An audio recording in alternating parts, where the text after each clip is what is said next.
প্রিয় দর্শক, আসসালামু আলাইকুম। স্বাগত জানাচ্ছি দেশব টিভিতে। আশা করি যে যেখানে আছেন ভালো আছেন, সুস্থ আছেন। দর্শক, একটু কল্পনা করুন, একটি মিসাইল ছুটে আসছে এবং ছুটে আসলো, তছনছ করে দিল, ধ্বংস করে দিল সবকিছু।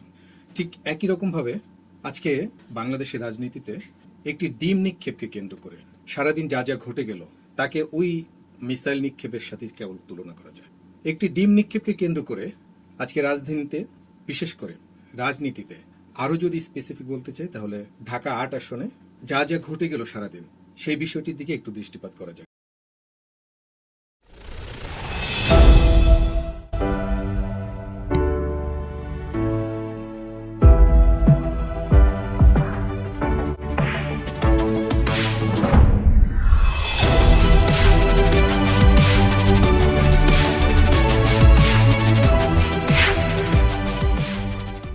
আসুন আমরা এই ভিডিওটি দিয়ে শুরু করি, ভিডিওটি দেখি, তারপর বিশ্লেষণ করি। দর্শক, ঘটনাটির সূত্রপাত আজকে ঢাকা শান্তিনগরে হাবিবুল্লাহ বাহার কলেজে। হাবিবুল্লাহ বাহার কলেজে একটি পিঠা উৎসবের আমন্ত্রিত অতিথি হিসেবে ঢাকা ৮ আসনের সে 11 দলীয় জোটের যে প্রার্থী নাসিরউদ্দিন পাটোয়ারি এনসিপির, তিনি আজকে হাবিবুল্লাহ বাহার কলেজে আমন্ত্রিত অতিথি হয়ে পিঠা উৎসবে এসেছিলেন। ঘটনাটি সেখানে সূত্রপাত। ছবিটিতে দেখা যাচ্ছে যে তিনি হাবিবুল্লাহ বাহার কলেজে, তাকে ঢুকতে বাধা দেওয়া হচ্ছে। অনেকে হাবিবুল্লাহ বাহার কলেজে যারা উপস্থিত সাধারণ ছাত্রছাত্রী ছিল তাদের সাথে কথা বলে সাংবাদিকরা যা জেনেছেন, সাংবাদিকদের সাধারণ ছাত্রছাত্রীরা বলেছিল যে না, নাসিরউদ্দিন পাটোয়ারিকে আসলে আমন্ত্রণ জানানো হয়নি, নির্বাচনী প্রচারণার অংশ হিসেবে তিনি হাবিবুল্লাহ বাহার কলেজে আসেন। সেখানে এই ঘটনার সূত্রপাত। সেখানে ছাত্রদলীয় কর্মীরা নাকি তাকে বাধা প্রদান করে। ঘটনাটিতে যা দেখা গিয়েছিল যে সেখানে অনেক হই হুল্লোড় হয়, অনেক ধাক্কাধাক্কি হয় এবং ছাত্রছাত্রীরা তাদেরকে ভুয়া ভুয়া বলে স্লোগান দিচ্ছিল এবং তাদের প্রতি ডিম নিক্ষেপ করেছিল। এরপরে সারাদিন যা যা ঘটলো তা রাজনীতিতে কিসের ইঙ্গিত দিচ্ছে তা এখনই আসলে বলা যাচ্ছে না। অবশ্যই এটা রাজনীতির জন্য ভালো কোনো লক্ষণ নয়, সেটাই কেবল আমরা ধারণা করতে পারি। পরের দৃশ্যে এই ভিডিওটি দেখুন। এই ভিডিওতে অভিযোগ করা হচ্ছে প্রত্যেকের মাথায় ব্যান্ডেজ করা, কিন্তু তাদের পোশাক আশাক দেখে কি মনে হচ্ছে যে আঘাত করা হয়েছে শরীরে, তা দেখে কিন্তু বোঝা যাচ্ছে না ব্যান্ডেজ দেখে।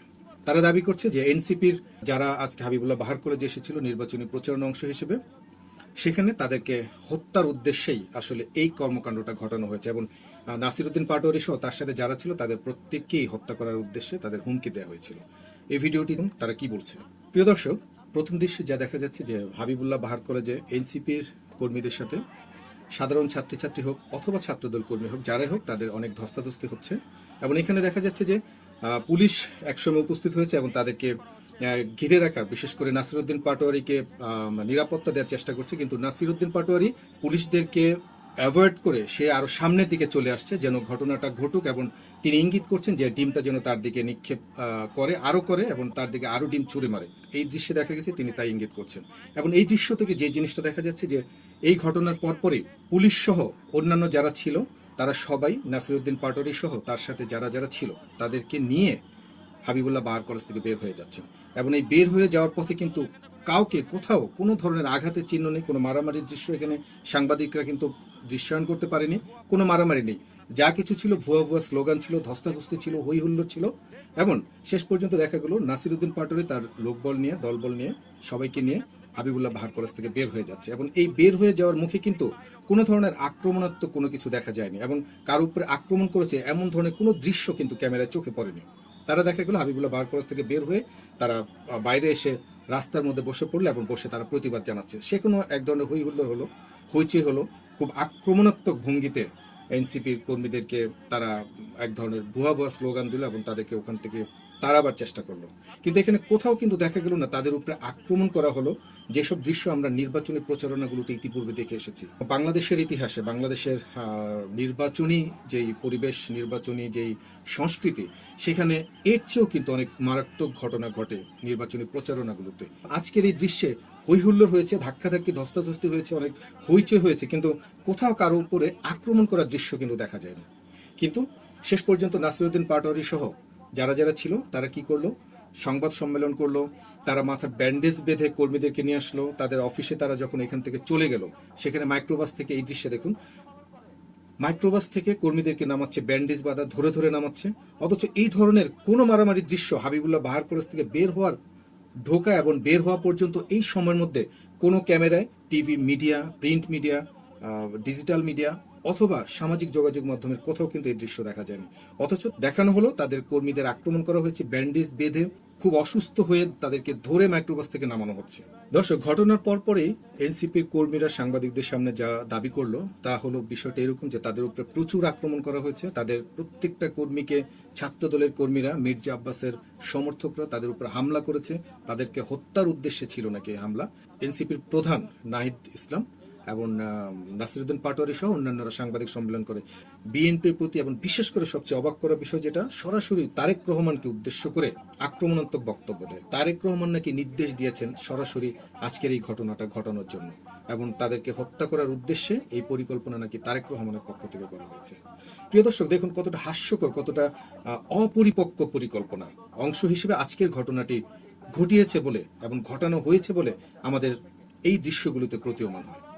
তারেক রহমান, যিনি বিএনপির প্রধান এবং বিএনপির চেয়ারপারসন, সেখানে সরাসরি তারেক রহমানকে আক্রমণ করার আসলে উদ্দেশ্যটা কি?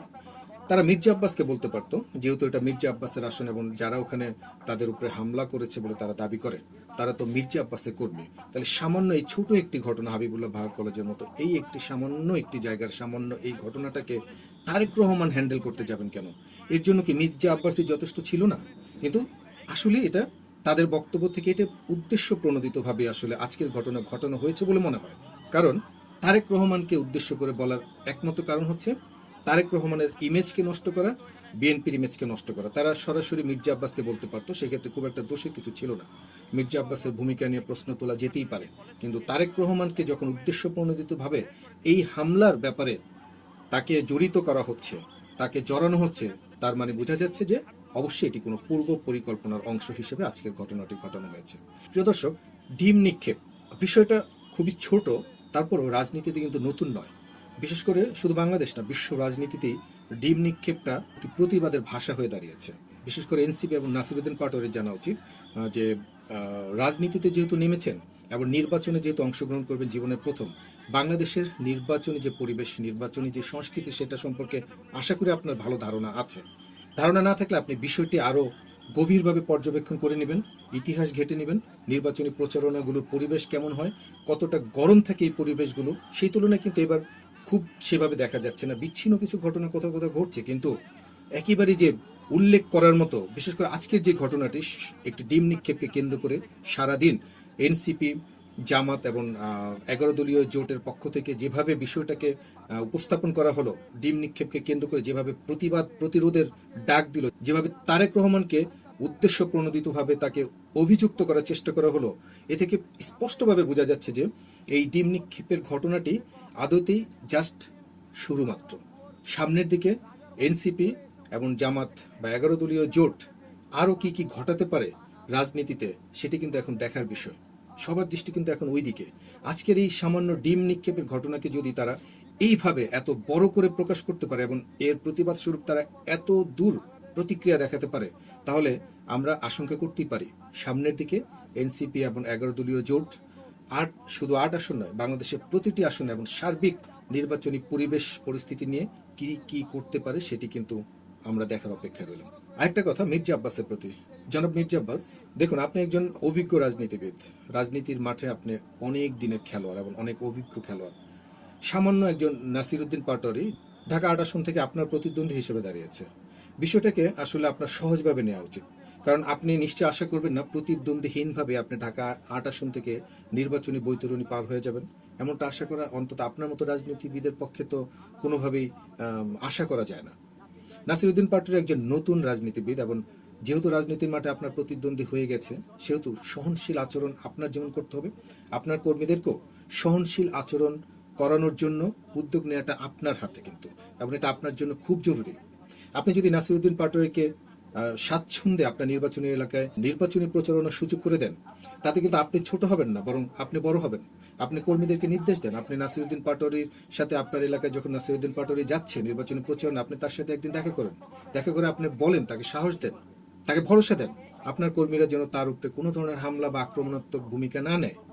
এটা আপনার জন্য খুব খারাপ হবে আপনি যদি এই আচরণটা করেন এবং নাসিরুদ্দিন পাটোয়ারিকে অন্তত স্বাচ্ছন্দ্যে তা আপনার নির্বাচনী এলাকায় আপনার প্রতিদ্বন্দ্বী হিসাবে নির্বাচনী প্রচারণার সুযোগ করে দেন, তাহলে অবশ্যই আপনার এলাকার জনগণ এই বিষয়টাকে খুব ভালোভাবে নেবে এবং আপনার ইমেজ এখানে নষ্ট হবে না, বরং আপনার ইমেজ আরও বেড়ে যাবে। রাজনীতিতে সহনশীলতা খুবই জরুরি একটি বিষয়। এই বিষয়টা আশা করি যারা নির্বাচনে প্রতিদ্বন্দ্বিতা করছেন প্রত্যেককে এই বিষয়টি লক্ষ্য রাখা উচিত এবং এটি মেনে চলা উচিত।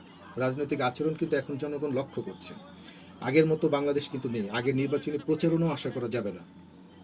আপনি যদি মনে করেন, বা আপনারা সবাইকে বলছি, নির্বাচনী প্রচারণা যারা অংশগ্রহণ করছেন তারা যদি মনে করেন পূর্বের নির্বাচনী সংস্কৃতি এই নির্বাচনে প্রয়োগ করতে যাবেন বা প্রয়োগ করার চেষ্টা করবেন, তাহলে সেটি আপনার জন্য অবশ্যই ভুল হতে পারে। তাই সব পক্ষকে বলবো সহনশীল আচরণ করার জন্য। একটি ডিম সারাদিনের যে ঘটনাটি ঘটালো, আমরা আশা করব না একটি ডিম রাজনীতিতে এত বড় সমস্যা তৈরি করতে পারে, এত বড় পরিস্থিতি তৈরি করতে পারে এবং নির্বাচনী যে পরিবেশ সেটিকে ক্ষতিগ্রস্ত করতে পারে। আশা করব প্রত্যেকে যারা আছেন নির্বাচনের মাঠে প্রত্যেক প্রতিদ্বন্দ্বীকে সম্মান করবেন। সে ছোট হোক বা বড় হোক, সম্মান করা উচিত। জনগণ শেষ পর্যন্ত রায় দিবে জনগণ কাকে বেছে নেবে। শক্তি, সামর্থ্য, বল, আধিপত্য এগুলো দেখিয়ে নির্বাচনের মাঠে আসলে কখনোই পার পেয়ে আসা যাবে না। বিশেষ করে বর্তমান বাংলাদেশের এই পরিস্থিতিতে তা আশা করা একেবারেই যায় না। আশা করি প্রত্যেক প্রার্থী এই বিষয়গুলো মনোযোগ দিয়ে রাখবেন এবং কারো ইমেজ নষ্ট করে রাজনীতিতে টিকে থাকা সম্ভব নয়। এটি ইতিহাস সাক্ষী দিয়েছে। আশা করি আপনারাও ইতিহাস থেকে শিক্ষা নেবেন। প্রিয় দর্শক, আজকে এই পর্যন্তই।